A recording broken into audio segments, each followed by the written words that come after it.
Hello, everyone, and thanks for joining me. Welcome to Empower Fantastic Life. Find your power, live without limits.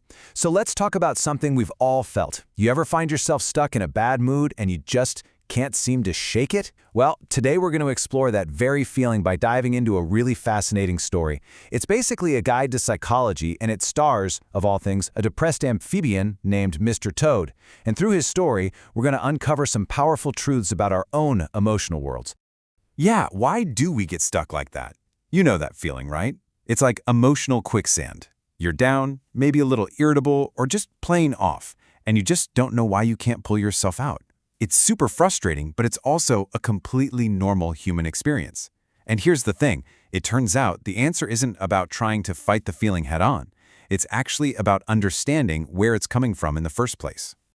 And that's really the key, isn't it? The first step to getting unstuck is to stop struggling and start understanding what's really going on inside. And our guide for this, as I mentioned, is Mr. Toad. Now, he's not doing so well, he's in a pretty deep depression. But as we follow along with his counseling sessions, we're basically going to get this incredibly useful map of our own inner workings. All right, Section 1, the three voices in you. Let's meet the parent, the adult, and the child.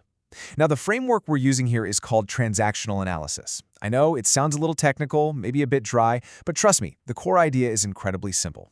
It basically says that at any given moment, we're all operating from one of three distinct voices or states inside our own heads: the parent, the adult, and the child.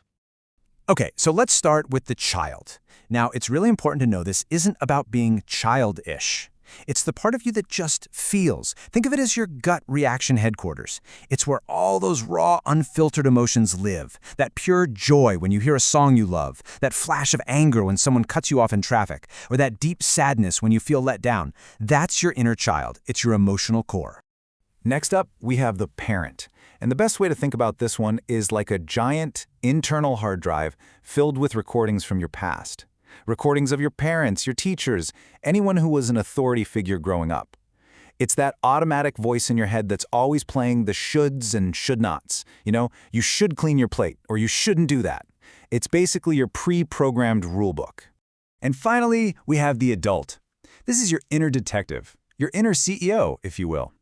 The adult state is all about logic and reason.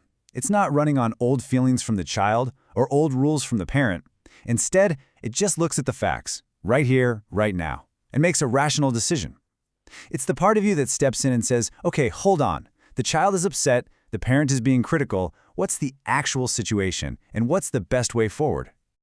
So, to take it a step deeper, these voices aren't just one note. They actually have different flavors. Your parent voice, for instance, can be a critical parent, judging and finding fault. Or it can be a nurturing parent, protecting and helping. Same with the child. There's the natural child, that's your spontaneous, joyful side.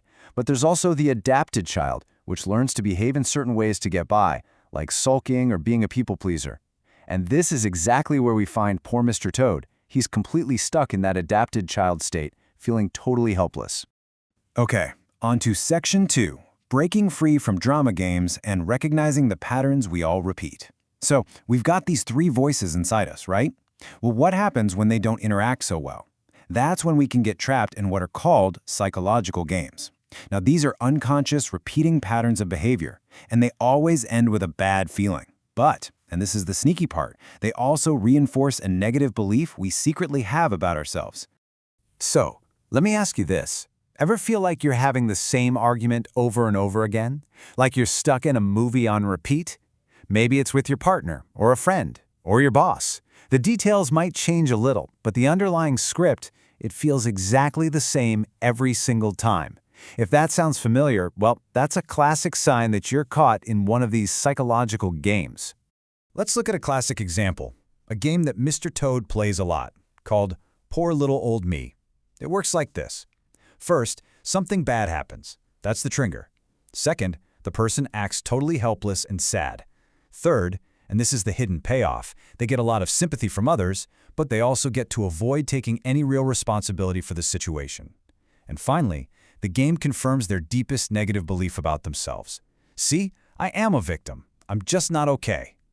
It's a powerful self-fulfilling trap. So, how do we break free from these games? Well, it's about more than just changing your behavior in the moment. It's about shifting your entire fundamental perspective on yourself and on other people. And in transactional analysis, this is called your life position. And here they are, the 4 basic life positions. You can see how they're laid out. Now, Mr. Toad, he starts out in that bottom left square, I'm not okay, you're okay. This is the classic depressed victim position. Then you have the opposite, top right, I'm okay, you're not okay. That's the arrogant blamer who thinks everyone else is the problem. But the goal, the healthiest place to be, is that top left square, I'm okay, you're okay. This is a position of genuine, mutual respect for yourself and for everyone else. Which brings us to our final section, becoming your own best counselor, all about the power of choice. Because here's the ultimate lesson from Mr. Toad's journey. You are not a prisoner of your past. Once you can hear your inner voices and see the games you're playing, you gain something incredible, the power to choose. You can consciously decide to step out of the parent or child and into your rational adult. And this really leads to the most powerful idea in the entire book. I want you to really let this one land. No one can make us feel anything unless we choose that feeling. Think about that for a second. That is the fundamental shift from being a victim of your emotions to taking true ownership of them. It means you are the one who ultimately gives a feeling permission to take root.